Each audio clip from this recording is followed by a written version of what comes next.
2001 से दिसंबर का महीना निकला, जून 2002 के बीच में हमने लगभग अपने 8 लाख सैनिकों को बॉर्डर एरिया पर टिका दिया। हमने कहा कि जाओ और बॉर्डर पर खड़े हो जाओ, अब युद्ध लड़ना है। अटल जी की सरकार थी, भारतीय सेना को सक्रिय कर दिया गया, लाइन ऑफ कंट्रोल के पास में हमारी सेना पूरी तरह से पहुंच गई। अच्छा, इतनी बड़ी फौज का मोबिलाइजेशन एक दिन में नहीं होता है, फौज को एक जगह से दूसरी जगह पहुंचने में बहुत सा समय लगता है। ऐसे में फौज का मूवमेंट होता है बॉर्डर एरिया पर, लैंडमाइंस बिछाई जाती हैं, पूरी तरह तैयारी बिल्कुल वैसी होती है कि अब तो आर पार की लड़ाई होगी, पीओके लेकर रहेंगे, न्यूक्लियर बॉम्ब अपना बना चुके हैं, तो पूरी तैयारी है, अब मरेंगे या मारेंगे, वो वाली स्थिति में हम लोगों ने अपने सैनिकों को भेजना शुरू कर दिया। लगभग 8 लाख सैनिक इकट्ठे हुए, आप इससे अंदाजा लगाइए। मिसाइलों के परीक्षण होने शुरू हुए, मतलब ये तैयारी हो गई थी कि अब तो हम पूरी तरह से युद्ध करके ही मानेंगे। अंतरराष्ट्रीय स्तर पर हमारे साथ चर्चाएं होने लगी, लोग चिंतित होने लगे कि देखो दोनों ही न्यूक्लियर कैपेबल स्टेट हो, दोनों एक दूसरे पर हमला कर दिए तो बचेगा कौन।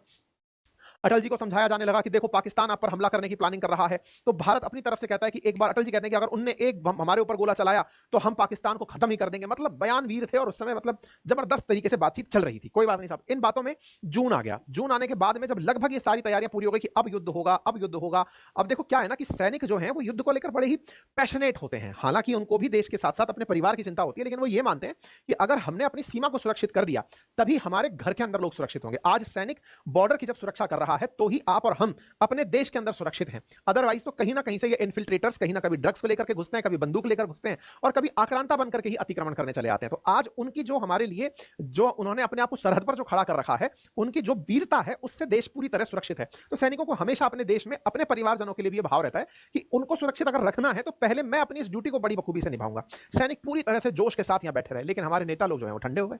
उनको साहब कहीं से फोन आ गया। फोन आ गया से मतलब है कि उनको समझाया गया कि अरे भाई हो गया काम पूरी तरह से, देखो आपकी शक्ति पाकिस्तान ने देख ली, पाकिस्तान की आपने देख ली। इस बीच में लोगों के बीच में बातचीत हो गई। बातचीत हो गई तो परवेज मुशर्रफ ने कहा कि देखो मैं आपकी शक्ति संतुलन से तय हो गया हूं, मैं समझ गया हूं कि तुम धमकाने के लिए ये सारा प्रयास किए हो। अब मैं अपनी तरफ से पाकिस्तान के अंदर आतंकी संगठनों पर बैन लगाऊंगा। कहा गया कि 6 आतंकी संगठनों को परवेज मुशर्रफ ने तत्कालीन रूप से बैन कर दिया। यह तय हुआ कि पाकिस्तान प्रायोजित आतंकवाद भारत में स्थान नहीं लेगा। सारी बातें हो गई। हम लोग इस बात से संतुष्ट हो गए कि हमारे डराने से पाकिस्तान डर गया। पाकिस्तान डर गया साहब। ऐसे में ऑपरेशन पराक्रम को पूरी तरह से सस्पेंड कर दिया गया कि चलो भाई जाओ वापस से अपनी अपनी जगह चले जाओ। खबर निकल कर आती है कि इस ऑपरेशन पराक्रम के अंदर भारत को $3 बिलियन से अधिक की लागत आई थी। क्यों? क्योंकि हमारी सेना का मूवमेंट होना, वो जहां जा रही है वहां बंकर बनना, वहां पर मिसाइल का परीक्षण होना, वहां पर गोला बारूद चलाना, और इस पूरी प्रैक्टिस के अंदर क्योंकि अब आप युद्ध की कंडीशंस में जा रहे हो तो वॉर लाइक सिचुएशन में रहते हो। नंबर निकल कर आया, जॉर्ज फर्नांडिस जी ने लोकसभा को सूचित किया कि हमने 798 सैनिक अपने ऑपरेशन पराक्रम में खो दिया। आप सरप्राइज होंगे कि 1999 के कारगिल युद्ध में 527 भारतीय सैनिक शहीद हुए थे, लेकिन इस ऑपरेशन पराक्रम में ये डेटा है, ये उस समय 2003 की खबर है। ऑपरेशन पराक्रम क्लेम 798 सोल्जर, मतलब हम कोई युद्ध नहीं लड़े, बिना युद्ध लड़े $3 बिलियन का घाटा झेल लिए और 798 हमारे सैनिक यानी कारगिल से अधिक सैनिक हमारे शहीद हो गए। इस तरह की वीरता जो हमने बिना युद्ध लड़े ही दिखा दी। अब आप इसका क्या सेंस निकालेंगे? ये वीरता सरकाजम है या हमारे ऊपर एक मजाक है? ये सोचने वाली बात है। मतलब ये समझने की बात है कि हमने अपने ही साहसशक्ति प्रदर्शन में अपने लोगों को नुकसान पहुंचा दिया, अपने धन को नुकसान पहुंचा दिया।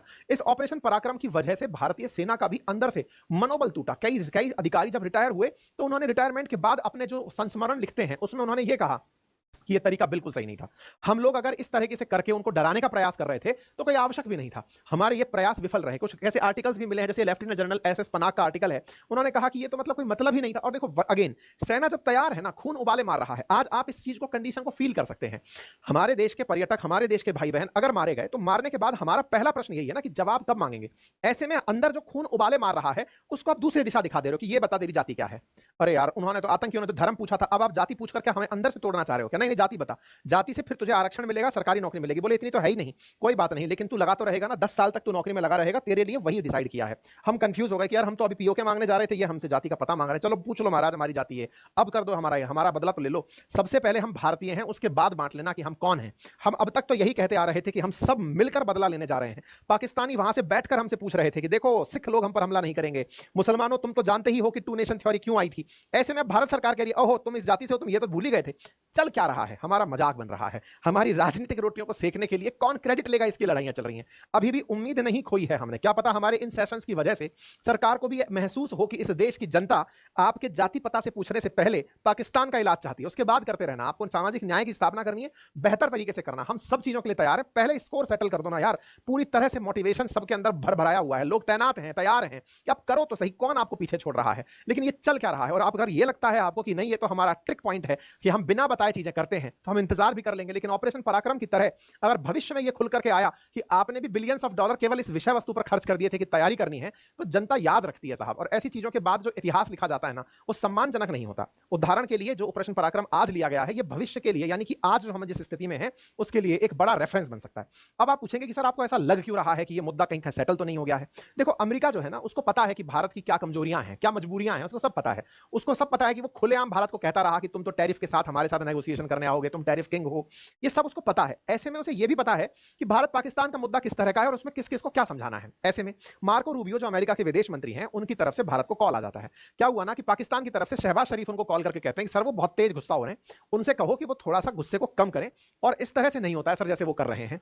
तो मार्को रूबियो उनके कॉल पर भारत को कॉल करते हैं। वही हमेशा बिना पूछे मध्यस्थ बनना। रूस और यूक्रेन के केस में तो मध्यस्थता के लिए चलो फिर भी संघर्ष हुआ, हमारे तो बिना कहे फोन आ गया कि हाँ भाई सुनो यार सुनो, शहबाज शरीफ कह रहे थे कि तुम लोग गुस्सा हो रहे हो। माना कि पर्यटकों की मौत होना गलत है, आतंकवादी हमले का हम निंदा करते हैं, लेकिन यार सुना था कि मतलब ये मतलब ठीक है सेटल करो, उससे कहो कि जांच में सहयोग करे, वो निंदा कर देगा, चिंता मत करो। पाकिस्तान को हमने कह दिया है कि वो आतंकी हमले की निंदा करे। जयशंकर साहब ट्वीट करते हैं, फिर कहते हैं कि देखो हमने पहलगाम टेरर अटैक के बारे में मार्को रूबियो को बताया और हमने कहा कि परपिट्रेटर्स, बैकर्स और प्लानर जो भी थे उनको जस्टिस दिया जाएगा, मतलब उन सबको न्याय दिया जाएगा। यहां आतंकियों को न्याय देने का मतलब है आतंकियों को मार दिया जाएगा। अब आतंकियों को मार दिया जाएगा, अगर पाकिस्तान के अंदर आतंकी हैं, या तो आप सर्जिकल स्ट्राइक करोगे। सर्जिकल स्ट्राइक भारत के अंदर पुराना पैतरा हो गया है, हम देख चुके सर्जिकल स्ट्राइक। पाकिस्तान डिनायल में आ जाता है, हमारे यहाँ के नेता आपसे एविडेंस मांग लेते हैं और हमको मजा भी थोड़ा सा ही रह जाता है। हम चाहते हैं कि सर्जिकल स्ट्राइक हो। पाकिस्तान का जो नक्शा है ना, उसमें पीओके तो अपना है, उसमें सर्जिकल स्ट्राइक क्या करनी है, उसको तो पहले अपने हाथ में लो। पाकिस्तान में जाकर सर्जिकल स्ट्राइक करना, पीओके में नहीं। पीओके तो पहले अपने हाथ में लो, हम उसके इंतजार में बैठे हैं। पाकिस्तान के अंदर आतंकियों के मारने जाओगे, उसको सर्जिकल स्ट्राइक कंसीडर करेंगे, पीओके को सर्जिकल स्ट्राइक मानना ही बंद कर देंगे आगे से, क्योंकि हमारा अपना क्षेत्र है ना भाई, उसमें तो हमारा अधिकार है, उसकी तो हम सफाई करने जाएंगे। मार्को रूबियो जो है वो अपने यहाँ पर कॉल करके कहते हैं एक्सटर्नल मिनिस्टर से कि देखो भाई पहलगाम के अंदर जो हुआ वो गलत है और ऐसे में हम आपका दर्द समझते हैं, आपने आतंक से बहुत नुकसान झेला है, पाकिस्तान के साथ जो बातें करनी है हम आपके उस विषय के अंदर साथ हैं। साहब ये बिना बुलाए साथ हो लिया हमारे। ऐसे में भारत की तरफ से हमारे राजनाथ सिंह जी जो रक्षा मंत्री हैं, ये भी कुछ देर पहले अमेरिका के रक्षा मंत्री से बतिया लिए हैं। इसके दो मायने हैं, दो बातें हैं।